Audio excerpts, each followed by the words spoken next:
Gastric ಸಮಸ್ಯೆ ಎಷ್ಟೋ ಜನರಿಗೆ ಇದು ದಿನನಿತ್ಯದ ಒಂದು ತಲೆನೋವು ಅಲ್ವಾ? ನಮ್ಮ ದೈನಂದಿನ ಜೀವನದ ಮೇಲೆ ಇದು ದೊಡ್ಡ ಪರಿಣಾಮ ಬೀರ್ಬೋದು. ಸೊ ಈ ವಿಶ್ಲೇಷಣೆಯಲ್ಲಿ ನಾವು ಇದಕ್ಕೆ ತಕ್ಷಣಕ್ಕೆ ಏನು ಮಾಡ್ಬೋದು ಮತ್ತು ಶಾಶ್ವತವಾಗಿ ಈ ಸಮಸ್ಯೆಯಿಂದ ಹೇಗೆ ಹೊರಬರ್ಬೋದು ಅನ್ನೋದಕ್ಕೆ ಒಂದು ಸ್ಪಷ್ಟವಾದ ದಾರಿಯನ್ನು ನೋಡೋಣ. ಸರಿ, ಈ ಪ್ರಯಾಣದಲ್ಲಿ ನಾವು 5 ಮುಖ್ಯ ವಿಷಯಗಳ ಬಗ್ಗೆ ಮಾತಾಡ್ತೀವಿ. ಗ್ಯಾಸ್ಟ್ರಿಕ್ ಸಮಸ್ಯೆ ಅಂದ್ರೆ ಏನು, ಅದಕ್ಕೆ ತಕ್ಷಣಕ್ಕೆ ಏನ್ ಪರಿಹಾರ, ಲಾಂಗ್ ಟರ್ಮ್ನಲ್ಲಿ ಹೇಗೆ ಸರಿ ಮಾಡ್ಕೋಬೇಕು, ಮನೆಮದ್ದು ಕೆಲಸ ಮಾಡಿಲ್ಲ ಅಂದ್ರೆ ಏನ್ ಮಾಡ್ಬೇಕು, ಮತ್ತೆ ಕೊನೆಗೆ ಒಬ್ಬ ಎಕ್ಸ್ಪರ್ಟ್ ಇದನ್ನ ಹೇಗೆ ನೋಡ್ತಾರೆ ಅಂತ. ಸರಿ, ಮೊದಲನೇದಾಗಿ ಈ ಗ್ಯಾಸ್ಟ್ರಿಕ್ ಸಮಸ್ಯೆ ಅಂದ್ರೆ ನಿಜಕ್ಕೂ ಏನು, ಅದರ ಮೂಲ ಕಾರಣಗಳೇನು ಅಂತ ಅರ್ಥ ಮಾಡ್ಕೊಳ್ಳೋಣ. ನೋಡಿ, ಗ್ಯಾಸ್ಟ್ರಿಕ್ ಸಮಸ್ಯೆ ಅನ್ನೋದು ಒಂದು ದೊಡ್ಡ ಪದ.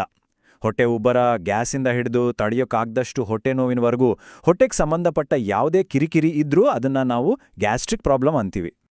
ಹಾಗಿದ್ರೆ ಇದಕ್ಕೆಲ್ಲ ಕಾರಣ ಏನು? ಒಂದು ವೇಳೆ ತುಂಬ ಖಾರ, ಎಣ್ಣೆ ಪದಾರ್ಥ ತಿಂದ್ರೆ, ಜಾಸ್ತಿ ಟೆನ್ಷನ್ ಮಾಡ್ಕೊಂಡ್ರೆ, ಅಥವಾ ತುಂಬ ಫಾಸ್ಟಾಗಿ ಊಟ ಮಾಡಿದ್ರೆ, ಅತಿಯಾದ ಕಾಫಿ, ಆಲ್ಕೋಹಾಲ್ ಕೂಡ ಒಂದು ಕಾರಣ. ಕೆಲವೊಮ್ಮೆ GERD ಅಥವಾ ಅಲ್ಸರ್ ಥರ ಬೇರೆ ಸಮಸ್ಯೆಗಳು ಕೂಡ ಇದರ ಹಿಂದೆ ಇರ್ಬೋದು. ಸರಿ, ಈಗ ಪ್ರಾಬ್ಲಮ್ ಶುರುವಾದಾಗ ತಕ್ಷಣಕ್ಕೆ ಆರಾಮ್ ಸಿಗೋಕೆ ಏನ್ ಮಾಡ್ಬೋದು ಅಂತ ನೋಡೋಣ. ಕೆಲವು ಸಿಂಪಲ್ ಆದ್ರೆ ಪವರ್ಫುಲ್ ಟಿಪ್ಸ್. ಮೊದಲನೇದು ತುಂಬಾ ಸಿಂಪಲ್, ಬಿಸಿ ನೀರು. ಹೌದು, ಬಿಸಿ ನೀರು ಕುಡಿಯೋದ್ರಿಂದ ಹೊಟ್ಟೆಯಲ್ಲಿರೋ ಆಸಿಡ್ ಕಡಿಮೆಯಾಗಿ ಡೈಜೆಷನ್ಗೆ ಹೆಲ್ಪ್ ಆಗುತ್ತೆ. ಯಾವಾಗೆಲ್ಲ ಹೊಟ್ಟೆ ಸರಿಯಿಲ್ಲ ಅನ್ಸುತ್ತೋ ಪ್ರತಿ 2 ಗಂಟೆಗೊಮ್ಮೆ ಒಂದೊಂದು ಗ್ಲಾಸ್ ಕುಡ್ದು ನೋಡಿ. ಇನ್ನೊಂದು ಒಳ್ಳೆ ಮನೆಮದ್ದು ಅಂದ್ರೆ ಶುಂಠಿ ಟೀ. ಫ್ರೆಶ್ ಶುಂಠಿನ ನೀರಲ್ಲಿ ಹಾಕಿ ಚೆನ್ನಾಗಿ ಕುದಿಸಿ ಕುಡಿದ್ರೆ ಹೊಟ್ಟೆ ಉಬ್ರ ಮತ್ತೆ ವಾಕರಿಕೆ ಬಂದ ಹಾಗೆ ಆಗೋದು ಬೇಗ ಕಮ್ಮಿಯಾಗತ್ತೆ. ಇದಂತೂ ನಮ್ಮ ಅಜ್ಜಿ ಕಾಲದಿಂದ ಬಂದಿರೋ ಟೆಕ್ನಿಕ್. ಅರ್ಧ ಚಮಚದಷ್ಟು ಸೋಂಪು ಕಾಳನ್ನ ಬಾಯಿಗೆ ಹಾಕಿ ಚೆನ್ನಾಗಿ ಜಗಿಯೋದು. ಅದರಲ್ಲೂ ಊಟ ಆದ್ಮೇಲೆ ಹೀಗೆ ಮಾಡಿದ್ರೆ ಗ್ಯಾಸ್, ಹೊಟ್ಟೆ ಉಬ್ರ, ಹೊಟ್ಟೆ ನೋವು ಎಲ್ಲದಕ್ಕೂ ಒಳ್ಳೆಯದು. ಕೆಲವೊಮ್ಮೆ ನಮ್ಮ ಟೆನ್ಷನ್ ಕೂಡ ಹೊಟ್ಟೆ ಸಮಸ್ಯೆಗೆ ಕಾರಣ ಆಗುತ್ತಲ್ವಾ? ಆಗ ಈ ಉಸಿರಾಟದ ವ್ಯಾಯಾಮ ಟ್ರೈ ಮಾಡಿ ನೋಡಿ. 4 ಸೆಕೆಂಡ್ ಉಸಿರನ್ನ ಒಳಗೆ ತಗೊಳ್ಳಿ, 4 ಸೆಕೆಂಡ್ ಹಾಗೆ ಹಿಡಿದಿಟ್ಕೊಳ್ಳಿ, ಆಮೇಲೆ 4 ಸೆಕೆಂಡ್ ನಿಧಾನವಾಗಿ ಹೊರಗೆ ಬಿಡಿ. ಇದನ್ನ ಒಂದು 10 ಸಾರಿ ಮಾಡಿದ್ರೆ ಸಾಕು, ಇಡೀ ಸಿಸ್ಟಮ್ ಕೂಲ್ ಆಗುತ್ತೆ. ಸರಿ, ಇವೆಲ್ಲ ಆಯ್ತು ತಕ್ಷಣದ ಪರಿಹಾರ. ಆದ್ರೆ ಈ ಸಮಸ್ಯೆ ಪದೇ ಪದೇ ಬರಬಾರ್ದು ಅಂದ್ರೆ ಲಾಂಗ್ ಟರ್ಮ್ನಲ್ಲಿ ನಮ್ಮ ಲೈಫ್ ಸ್ಟೈಲ್ನಲ್ಲಿ ಏನೆಲ್ಲ ಬದಲಾವಣೆ ಮಾಡ್ಕೋಬೇಕು ಅಂತ ಈಗ ನೋಡೋಣ. ನಮ್ಮ ಆರೋಗ್ಯಕ್ಕೆ ನಾವು ತಿನ್ನೋ ಊಟನೇ ಅಲ್ವಾ ಮುಖ್ಯ? ಹಾಗಿದ್ರೆ ಏನ್ ತಿನ್ಬೇಕು, ಏನ್ ಬಿಡಬೇಕು? ನೋಡಿ, ಬಾಳೆಹಣ್ಣು, ಪಪ್ಪಾಯಿ ಥರ ಫ್ರೆಶ್ ಹಣ್ಣುಗಳು, ತರಕಾರಿಗಳು, ಓಟ್ಸ್, ಬ್ರೌನ್ ರೈಸ್, ಮೊಸರು, ಮಜ್ಜಿಗೆ ಇವೆಲ್ಲ ತುಂಬ ಒಳ್ಳೆಯದು.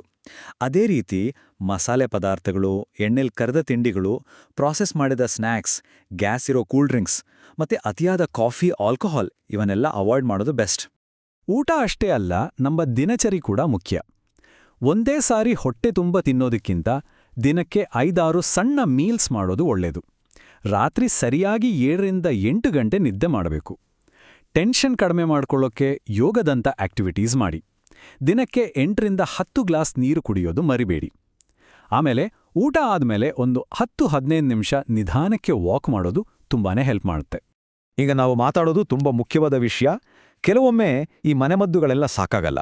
ಯಾವಣ್ಣ ನಾವು ಇದನ್ನ ಸೀರಿಯಸ್ ಆಗಿ ತಗೊಂಡು ಡಾಕ್ಟರ್ ಹತ್ರ ಹೋಗ್ಬೇಕು ಅನ್ನೋದನ್ನ ತಿಳ್ಕೊಳ್ಳೋಣ. ಈ ಲಕ್ಷಣಗಳಿದ್ರೆ ದಯವಿಟ್ಟು ನಿರ್ಲಕ್ಷ್ಯ ಮಾಡಬೇಡಿ. ಹೊಟ್ಟೆ ನೋವು ತುಂಬಾ ಜಾಸ್ತಿ ಇದ್ದು ಕಡಿಮೆನೇ ಆಗ್ತಿಲ್ಲ ಅಂದ್ರೆ, ವಾಂತಿಲಿ ರಕ್ತ ಬಂದ್ರೆ ಅಥವಾ ಮಲ ಕಪ್ಪಗಿದ್ರೆ, ಕಾರಣನೇ ಇಲ್ಲದೆ ತೂಕ ಕಡಿಮೆ ಆಗ್ತಿದ್ರೆ, ಊಟ ನುಂಗೋಚೆ ಕಷ್ಟ ಆಗ್ತಿದ್ರೆ, ಅಥವಾ ಈ ಸಮಸ್ಯೆಗಳು 2 ವಾರಕ್ಕಿಂತ ಜಾಸ್ತಿ ಇದ್ರೆ ತಕ್ಷಣ ಡಾಕ್ಟರ್ನ ಭೇಟಿ ಮಾಡಲೇಬೇಕು. ಸರಿ, ಹಾಗಿದ್ರೆ ಎಕ್ಸ್ಪರ್ಟ್ ಹತ್ರ ಹೋದಾಗ ಅವರು ಯಾವ ರೀತಿ ಈ ಸಮಸ್ಯೆಯನ್ನ ನೋಡ್ತಾರೆ, ಅವರ ಒಂದು ಕಾಂಪ್ರಿಹೆನ್ಸಿವ್ ಅಪ್ರೋಚ್ ಹೇಗಿರುತ್ತೆ ಅಂತ ಕೊನೆಯದಾಗಿ ನೋಡೋಣ. ನೋಡಿ, 45ಕ್ಕೂ ಹೆಚ್ಚು ವರ್ಷಗಳ ಅನುಭವ ಡಾಕ್ಟರ್ ರಮೇಶ್ ಮಕಂ ಇವರು ಗ್ಯಾಸ್ಟ್ರೋ ಇಂಟೆಸ್ಟಿನಲ್ ಮತ್ತು ಬೆರಿಯಾಟ್ರಿಕ್ ಸರ್ಜರಿಯಲ್ಲಿ ಒಬ್ಬರು ಎಕ್ಸ್ಪರ್ಟ್. 3 ದಶಕಗಳಿಗಿಂತ ಹೆಚ್ಚು ಕಾಲದ ಸೇವೆ ಅಂದ್ರೆ ಸುಮ್ನೆನಾ? ಅಷ್ಟೇ ಅಲ್ಲ, ಪ್ರಪಂಚದಾದ್ಯಂತ 1600ಕ್ಕೂ ಹೆಚ್ಚು ಸರ್ಜನ್ಗಳಿಗೆ ಇವರು ಟ್ರೈನಿಂಗ್ ಕೊಟ್ಟಿದ್ದಾರೆ. ಇದು ಅವರ ಅನುಭವ ಮತ್ತು ಜ್ಞಾನಕ್ಕೆ ಒಂದು ಸಾಕ್ಷಿ. ಇಲ್ಲಿ ಒಬ್ಬ ಪೇಷಂಟ್ HN ರವಿಕುಮಾರ್ ಅವರು ತಮ್ಮ ಅನುಭವ ಹಂಚಿಕೊಂಡಿದ್ದಾರೆ. ಡಾಕ್ಟರ್ ರಮೇಶ್ ಮಕಂ ಅವರ ಚಿಕಿತ್ಸೆ ಮತ್ತು ಅವರ ಸಹಾನುಭೂತಿಗೆ ನಾನು ಆಭಾರಿ. ಒಟ್ಟಾರೆಯಾಗಿ ನನಗೆ ಇಲ್ಲಿ ತುಂಬಾ ಒಳ್ಳೆ ಅನುಭವ ಆಯಿತು ಅಂತ ಹೇಳಿದ್ದಾರೆ. ಹಾಗಿದ್ರೆ ಈ ಸಮಗ್ರ ವಿಧಾನ ಅಂದ್ರೆ ಏನು?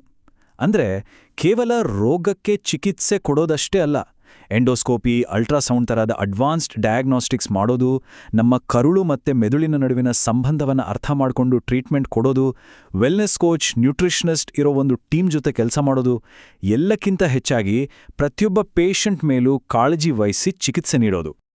ಹಾಗಿದ್ರೆ ಕೊನೆಯದಾಗಿ ಒಂದು ಪ್ರಶ್ನೆ. ನಮ್ಮ ಜೀರ್ಣಾಂಗ ವ್ಯವಸ್ಥೆ ನಮಗೆ ಏನ್ ಹೇಳೋಕೆ ಪ್ರಯತ್ನ ಮಾಡ್ತಿದೆ? ಇದ್ರ ಬಗ್ಗೆ ನಾವು ಯೋಚನೆ ಮಾಡ್ಬೇಕಲ್ವಾ? ಆರೋಗ್ಯದ ಕಡೆಗೆ ಮೊದಲ ಹೆಜ್ಜೆ ಇಡೋಕೆ ಇದೇ ಸರಿ ಸಮಯ.